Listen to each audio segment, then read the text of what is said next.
Hi friends, ഞാനിന്ന് ഒരു shake കട പരിചയപ്പെടുത്താനാണ് വന്നിട്ടുള്ളത്. നിങ്ങൾക്ക് എല്ലാവർക്കും അറിയാം, തൃശ്ശൂരുള്ള തോമസൺ ചേട്ടൻ്റെ ഷേക്ക് കടയാണ്. ഇവിടെ മറ്റുള്ള കടകളെ പോലെയല്ല, കുറച്ചുകൂടി സ്പെഷ്യലായിട്ട് വെറൈറ്റി ആയിട്ടുള്ള കുറച്ച് ഷേക്കുകളുണ്ട്. അപ്പോൾ അതൊന്ന് നിങ്ങൾക്ക് കൂടി ഒന്ന് പരിചയപ്പെടുത്താനാണ്. പിന്നെ അതിനെ പറ്റിയിട്ടുള്ള കൂടുതൽ കാര്യങ്ങൾ സ്പെഷ്യൽ എന്താ ചേട്ടാ ഇവിടുത്തെ സ്പെഷ്യലായിട്ട് എല്ലാവരും കൂടുതൽ അതെ ഇത് പൈനാപ്പിൾ മുന്നേ കഴിച്ചിട്ടുണ്ടെങ്കിൽ ഇഷ്ടമായി കാരണം ഞാൻ വീണ്ടും ചോദിച്ചത്. ഡ്രാഗൺ ഫ്രൂട്ട്, കരിക്ക്, മുന്തിരി ഇതൊക്കെ ഇവിടെ കിട്ടാം. പുറമെ കിട്ടണ എന്തുണ്ടാക്കിയ അവിടെ ചിക്കു, സൗദി, ഷാർജ, ചോക്ലേറ്റ്, ഇവിടെ ഇല്ല. പിന്നെ അവിടെ സീസൺ അനുസരിച്ച് ഓരോന്നുണ്ടാവും. മുട്ടപ്പായത്തിന്റെ സീസൺ ഉണ്ടാവും, രാവിലെ സീസൺ രാവിലെ,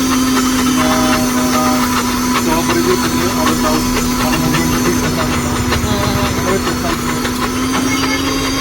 സ്പെഷ്യൽ എന്താണെന്നുള്ളത് എല്ലാവരും ഇപ്പോൾ കേട്ടില്ലേ. അപ്പം ഞാൻ അവിടെ നിന്ന് കഴിച്ചിട്ടുള്ളത് പൈനാപ്പിളിൻ്റെയാണ്. അതെനിക്ക് മുന്നേ കഴിച്ചപ്പോൾ ഭയങ്കര ഇഷ്ടപ്പെട്ടിട്ടുണ്ടായിരുന്നു. അതേപോലെ തന്നെ ടെൻഡർ കോക്കനട്ടൊക്കെ നല്ല സ്പെഷ്യലാണ് കേട്ടോ അവിടുന്ന്. അപ്പോൾ എല്ലാവരും ഈ സ്പോട്ടിൽ പോവുക, കഴിക്കുക, എങ്ങനെയുണ്ട് അഭിപ്രായമൊക്കെ ഒന്ന് കമൻറ്റ് ചെയ്യുക. അപ്പോൾ നമ്മുടെ സ്പോട്ട് വരുന്നത് തൃശ്ശൂർ കിഴക്കേ കോട്ടയം പാലക്കാട് പോകുന്ന റൂട്ടാണ് കേട്ടോ. അപ്പോൾ എല്ലാവരും ഒന്ന് ട്രൈ ചെയ്യുക. Okay, by.